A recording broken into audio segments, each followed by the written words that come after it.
Welcome back to my program. There's a national debate going on over this whole torture issue. What sparked the debate was that the Senate Intelligence Committee, that is controlled by the Democrats, at least for now, that will change the first of the year.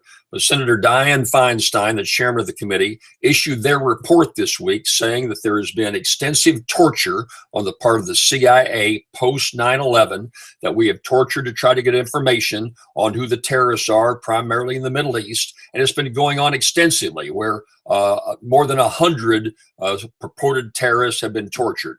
And so it's created a lot of controversy. The Republicans knee jerk and say, oh, it's all politics. And the Democrats say, no, it's terrible. And it's hard to find the middle ground when these debates come off. And so I thought we'd look at it just a little bit. I wrote about it in my column this week. Hope you'll read my column on my website at jimbrown.usa.com.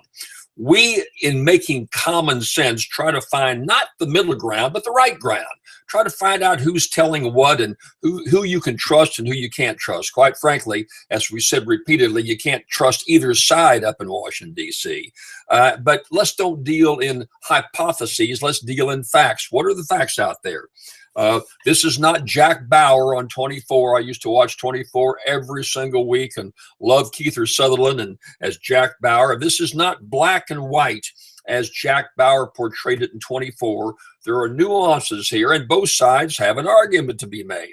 The report, quite frankly, was a little too prosecutorial, not specific enough, and there were no recommendations in the report. But you can't argue with the findings, not from the committee, but based on testimony from a number of CIA operatives that participated in what many feel is torture. So let's look at the law. First of all, is torture legal? Is it legal? And under the U.S. Code, it's not legal. The Criminal Code, 18 U.S. Code, Section 2340 says specifically, whoever outside the United States commits or attempts to commit torture shall be fined under this title, imprisoned not more than 20 years or both, and by death or imprisoned for any term of years if the person is actually killed. No exceptions for any government official. Cheney's dark side. Remember, Vice President Cheney says, well, we had to move to the dark side after 9/11. Now, look, Mr. Vice President, look at those of you who feel like torture is okay to defend America. If you want to do that, change the law. But the law right now that applies to everyone says that torture is illegal.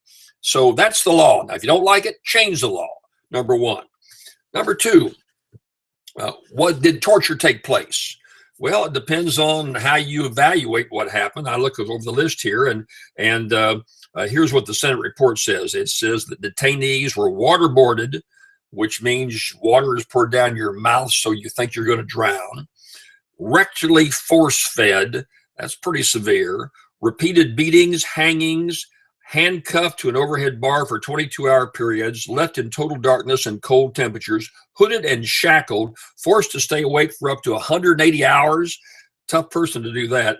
While standing in painful stress positions, at times with their hands shackled above their heads in isolated cells with loud noise or music, and only a bucket to use for human waste. The report says that of the 130 or 40 detainees, 29 were then turned loose, many given money because they were illegally, or they were thought to be terrorists and found they were not terrorists.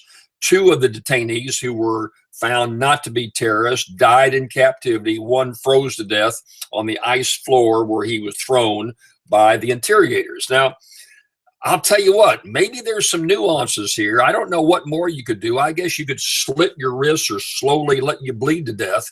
But outside of that, this looks pretty solid that it's torture. So yes, we're torturing.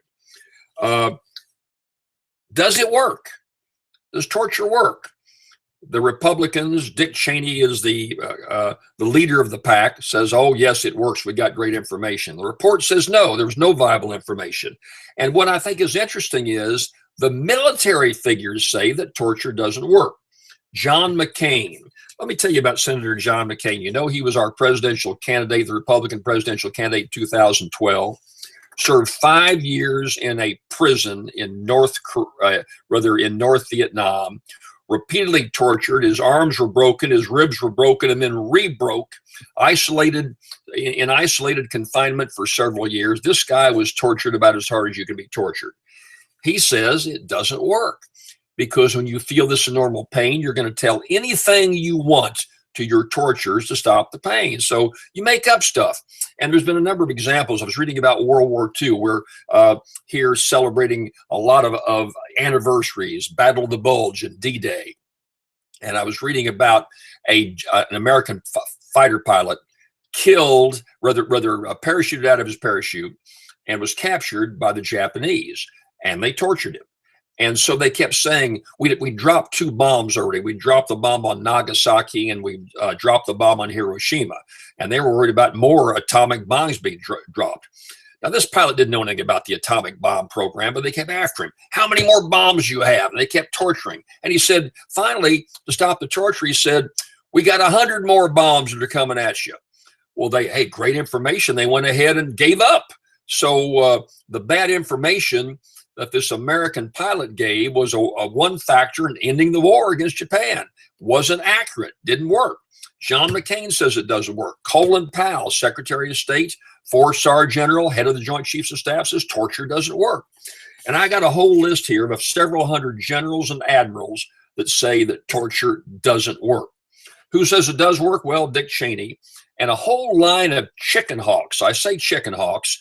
That's not my phrase. That's the phrase given by a number of observers, those who didn't serve in the military, yet have become overnight experts as to torture and how to fight wars. Get us into Afghanistan, go into Vietnam, get us into Iraq without any military background at all.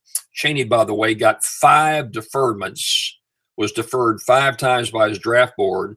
Some years later was asked, well, why didn't you serve in the military? He said, well, I had other priorities. I'll bet John McCain had other priorities rather than to sit in that prison camp and be tortured day after day after day, hung by his hands, ribs broken, arm broken. He had other priorities too, but his focus was to defend America.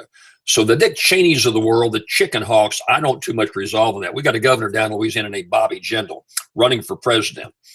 Jindal, who again is one of the chicken hawk group, never served a day in the military, don't know anything about the military, blasted the report saying they're beating up on George Bush. It's terrible. I worked for George Bush. I like George Bush. Why are they beating up on George Bush? Well, of course, the report says very specifically that George Bush knew nothing about the torture. They kept it from him. Condoleezza Rice, Dick Cheney, they all kept it from him.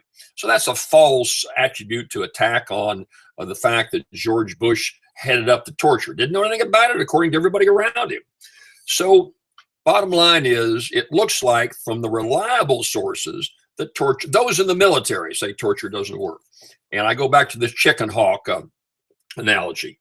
And I take that personally. You know, I was draft exempt during Vietnam. I did not have to go into the military and serve. I was a lawyer, had a law degree, had a wife, and had a child. And yet I chose to enlist to serve my country. And I'm not patting myself on the back on it. I'm not saying, oh, give me accolades, Jim Brown. I'm just saying that there are many who dodge the draft or dodge service in the military, even today, and those who served. And I profess to listen to those who serve. So I make all those efforts. By the way, on my radio show last week, I had Glen. He is a CIA field officer.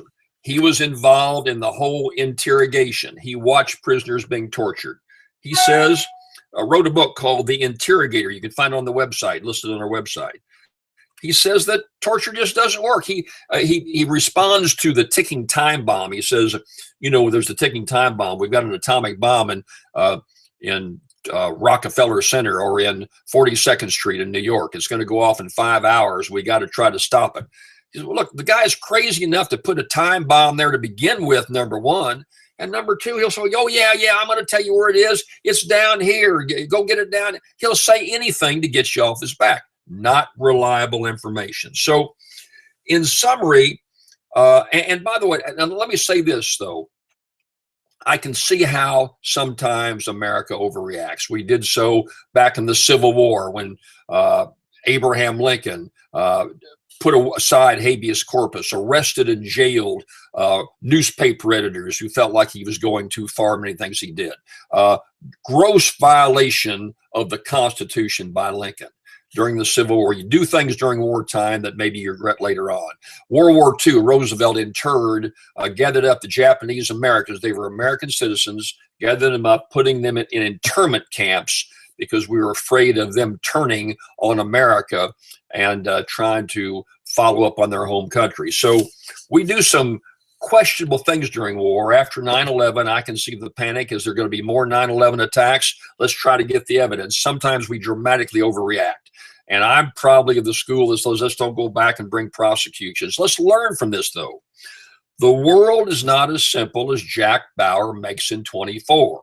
It's a complicated world, but you've still got to consider American values and what's important to our country. I end by giving a quote from John McCain. Here's what he said on the floor of the Senate last week. The question isn't about our enemies. It's about us. It's about who we were, who we are, and who we aspire to be. This debate will go on, and I'll be right back.